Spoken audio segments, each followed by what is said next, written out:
السلام علیکم دوستو، اس قسط کے آغاز میں صوفیہ کے حکم کے مطابق ہیلن ٹیوکلس سے ملتی ہے۔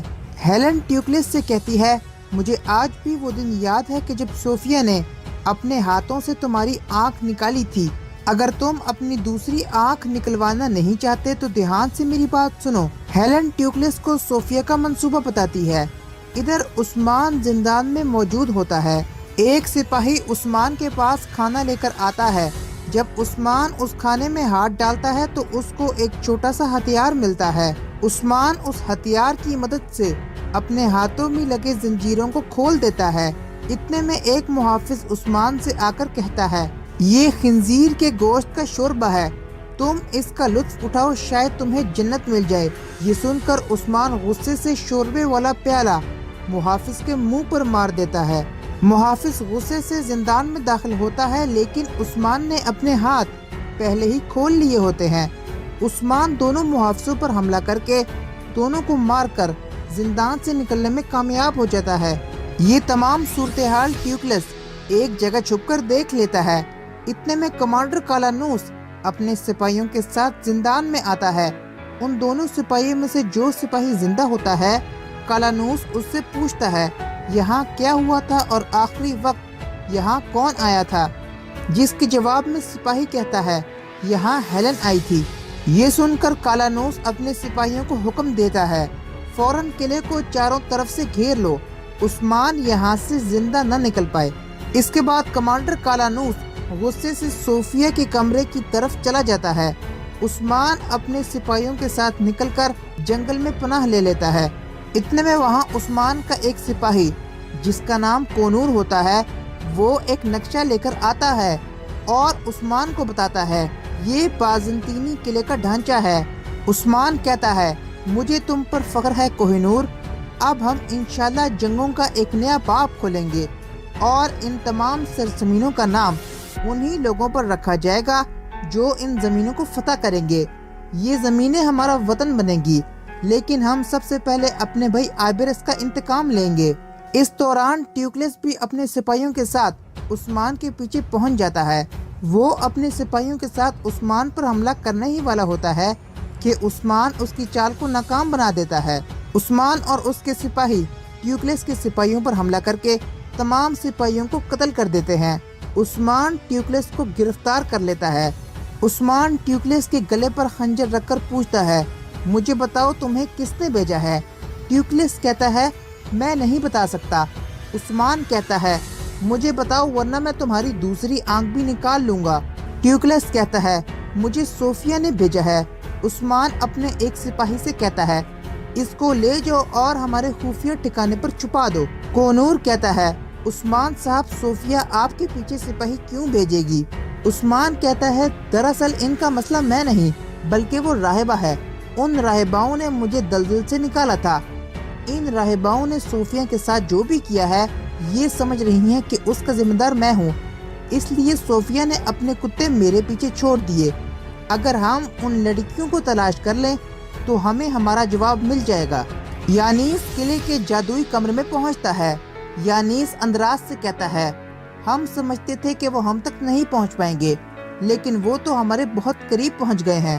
اندراس کہتا ہے، جناب ان کو خزانے کا کیسے پتہ چلا؟ یہ بات ہم صرف عثمان سے ہی پتہ لگا سکتے ہیں۔ یانیس کہتا ہے، تم عثمان کو میرے پاس لاؤ۔ اندراس کہتا ہے، صوفیہ نے خزانے کا پتہ لگانے کے لیے عثمان کو جیل سے فرار کروا دیا ہے اور اس کے پیچھے اپنا آدمی ٹیوکلس بھی بھیج دیا ہے۔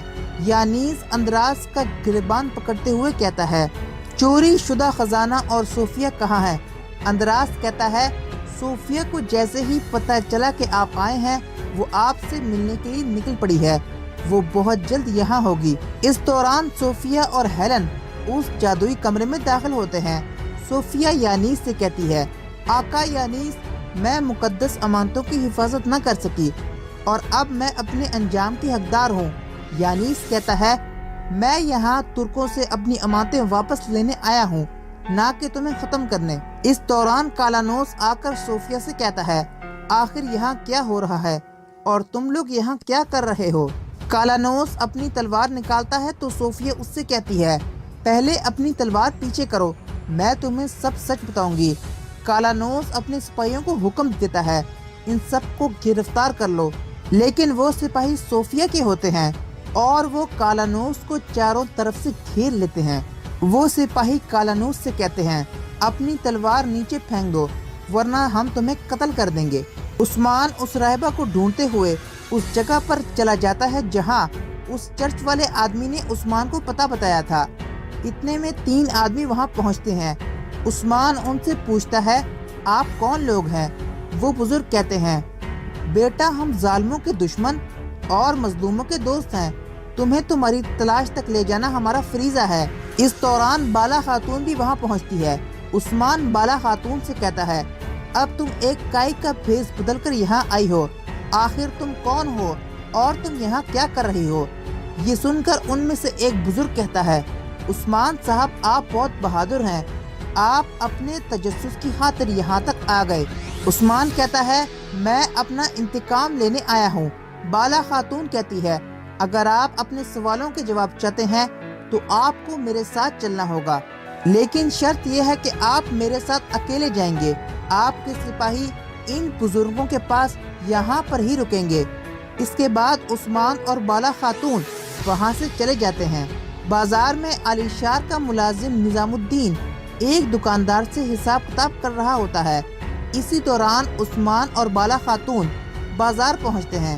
عثمان کو دیکھ کر نظام الدین کی ہوا نکل جاتی ہے۔ اس کے بعد بالا خاتون عثمان کو ایک خفیہ کمرے میں لے جاتی ہے۔ اس کمرے میں ایک بزرگ موجود ہوتے ہیں۔ عثمان ان بزرگ سے پوچھتا ہے میں یہاں کس سے ملنے آیا ہوں؟ وہ بزرگ کہتے ہیں ہم غریب حق کے مسافر ہیں، میرا نام شیخ ادب علی ہے۔ یہ سن کر عثمان حیران ہو کر کہتا ہے آپ میرے بابا کے ساتھی ہیں، اللہ کا شکر ہے کہ مجھے آپ کا چہرہ دیکھنا نصیب ہوا۔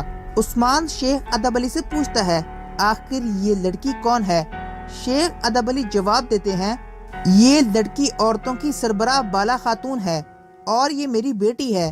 اس کے ساتھ جسے تم نے دیکھا تھا وہ اس کی سہیلی غنچہ خاتون ہے۔ جس پادری سے تم قلعے میں ملے تھے وہ ہمارا ساتھی دورسون ہے۔